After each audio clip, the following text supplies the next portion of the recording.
Pues todavía tiene, nomás hay que moverlo para que agarre el tronco de ahí abajo. El pelo, güey. Mujer en llamas. Por primera vez. Bueno.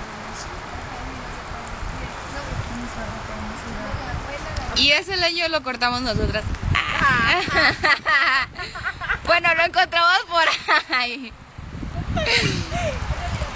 Ustedes... Tranquila, amiga. Y yo le dije.